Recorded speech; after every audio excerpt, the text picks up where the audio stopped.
አውቶቡሱ በእውቀቱ ስዩም።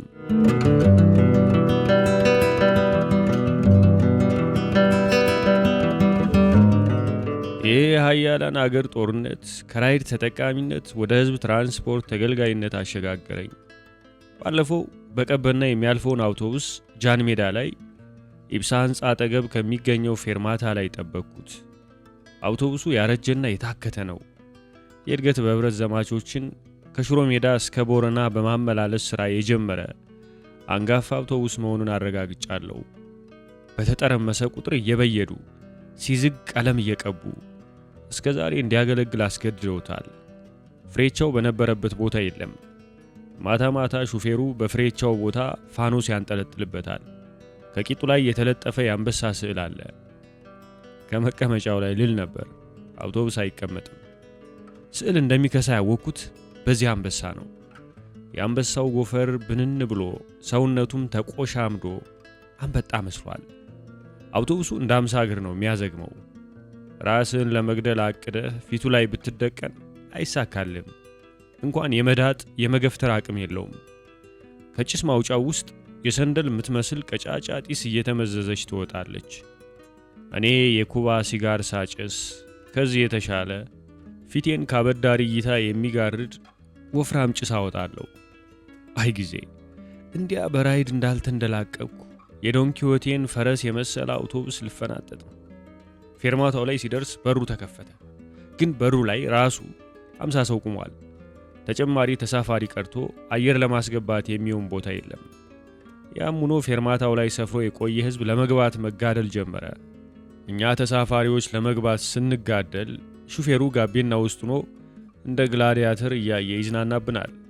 በእኛ በኩል ባለው በር ላይ የቆሙትን ተሳፋሪዎች ተባብረን ስንገፋቸው አንድ ዘንግ የሚያቆም ቦታ ተገኘ። የተገፉት ተሳፋሪዎች የት ገቡ? ጥቃቱ ስለመረራቸው በወዲያኛው መስኮት ዘለው ያመለጡ ይመስለኛል። ኪሴ ውስጥ ያለውን ሞባይል ይዘርፉኛውም ብዬ ሰጋው። ግን በዚህ ሁኔታ ውስጥ ኪስ ማውለቅ የሚችል ሰው መሸለም ይገባዋል። ምክንያቱም እዚህ አውቶቡስ ውስጥ እጅህ አንተ አይደለም። እንዴት እንደገባ ባይታወቅም እጅህን አጠገብ ባለው ሰውዬ ብብት ውስጥ ታገኘዋለህ። አባ መውረጃ ይደርሷል፣ እጅህን ልትመልስልኝ ትችላለህ ማለት ይጠበቅብሃል። አንድ ወጣት ከፊት ለፊቴ ይታየኛል። ከእግሩ ስር የተቀመጡትን አዛውንት አባ ወንበሩን ሊለቁልኝ ይችላሉ አላቸው። ሽማግሌው የሆነ ነገር ሊናገሩ ሲሉ የአንድ አልፎ ያጅ ተሳፋሪ ጋቢ ግንጣይ አፋቸው ላይ አረፈ። እናንተ በደናው ጊዜ ደልቷችሁ ኖራችኋል። እስቲ አንዳንዴ እንኳን ለኛ ትንሽ የምቾት እድል ስጡን አለ ወጣቱ። ሽማግሌው አፋቸው ውስጥ የቀረውን የጋቢ ብናኝ እንደ ጉሽ ጠላ ትፍ ትፍ ብለው ለርግማን ተዘጋጁ። ይህን ጊዜ ወጣቱ አመለጠው። ለነገሩ አምልጦት ሳይሆን በፈቃዱ ለቀቀው። ዓላማው ግልጽ ነበር። ሲፈሳ ካጠገቡ ያሉት ተሳፋሪዎች ከአውቶቡሱ ይወርዳሉ ብሎ አስቦ ነበር። ሽማግሌው ግን ተናገሩ። እንኳን ብትፈሳ ብታራ ራሱ አንወርድም።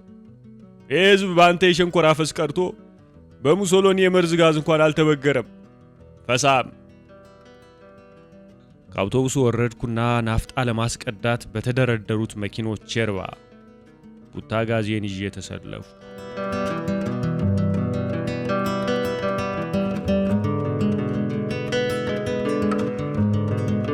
ሰሞንኛ የኢትዮጵያ ስልጣኔ መስራች የሆኑት የአክሱም ነገስታት በንግስና ቀናቸው በዋናነት 3 ስርዓቶችን ይፈጽሙ ነበር። መጀመሪያ እጩ ንጉስ አንበሳ ይገድላል። ከዚያ ታጅቦ ወደ ደጀ ሰላም ሲመጣ የጽዮን ልጆች የተባሉ ደናግላን ንጉሱን እየዘፈኑ ይቀበሉታል። ወርቅ አፍሶ ይበትንላቸዋል። ከዚያ በኋላ ነው በጳጳሱ አማካኝነት የሚቀባው። አንበሳውን ግድያ የንጉሱን ጀግንነትና ጠንካራነት ምልክት ነው። አገር የመጠበቅ አቅም አለው ብሎ ህዝቡ እንዲተማመንበት ያደርጋል። የዘፋኞቹ አቀባበልና የወርቅ ስጦታው ደግሞ ንጉሱ ለኪነ ጥበብ ያለው ስሱነት አርቲስቲክ ሴንሲቢሊቲ ማሳያ ነው። የአገር ዳር ድንበር ሲደፈር ከወታደር ጋር አዝማሪም ይዘምታል። አዝማሪ ሳያስከትል የዘመተ ንጉስ ኑሮን አያውቅም። የጀግኖች ወኔ አዋላጅ ነው አዝማሪ። ፈሪ ይወቅሳል፣ ጠላትን ይዘልፋል። ከዚያ ባለፈ የጋዜጠኝነትንና የታሪክ መዝጋቢነትን ሚና ይጫወታል። ገበየው ቢሞት ተተካ ባልቻ፣ መድፍ አገላባጭ ብቻ ለብቻ ያለው አዝማሪ የጦር ሜዳ ዜና ዘጋቢ ነው። ዘገባው እኛ ጋር ሲደርስ ታሪክ ሆኗል።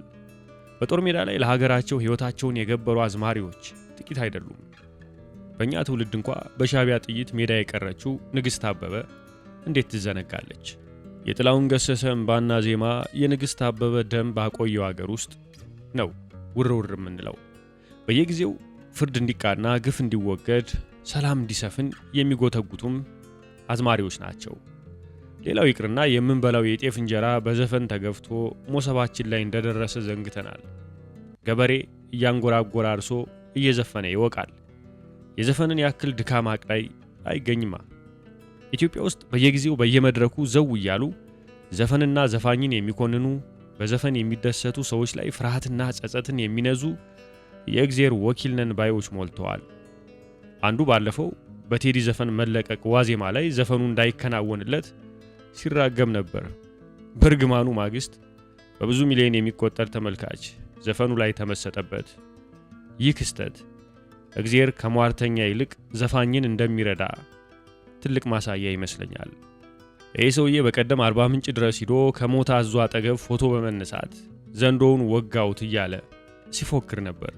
አንድ ሰው በዚህ ዘመን በምግብ እጥረትና በእርጅና የሞታ አዞ ሬሳ ላይ ሲፎክር እንደማየት የሚያስገርም ነገር የለም። በሌላ ጊዜ ይህ ጀለስ ማይክል ጃክሰን በሰይጣን መንፈስ የሚመራ ዘፋኝ ነበር ሲል ሰማሁት። ማይክል ጃክሰን በአንድ ነጠላ ዜማ ብዙ ሚሊዮን ዶላር አዋጥቶ የተራበ ሕዝባችንን የረዳ እጅግ ደግ ሰው መሆኑን የሚያውቅ አይመስለኝም። ወይም ሳያውቀው ለሰይጣን የገጽታ ግንባታ እየሰራ ነው።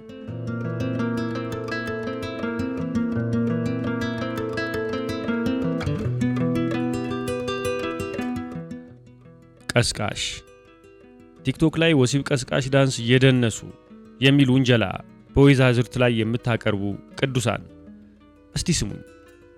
አንተ አንድ ሴት ስትደንስ ባየ ቁጥር የሚቀሰቀስብህ ከሆነ ችግሩ ከሞተር ነው፣ ከዳንሱ ወይም ከሴቲቱ ወይም ካለባበሱ አይደለም። ይሄ የቆላ ባብህ ቀጠን ያለ ድምጥ በሰማ ቁጥር እንደ ሰርኬስ ባቡር የሚገተር ከሆነ እኛ ምን እናድርግ? አባብለ ወይም ቆንጥጣ አስተኛው።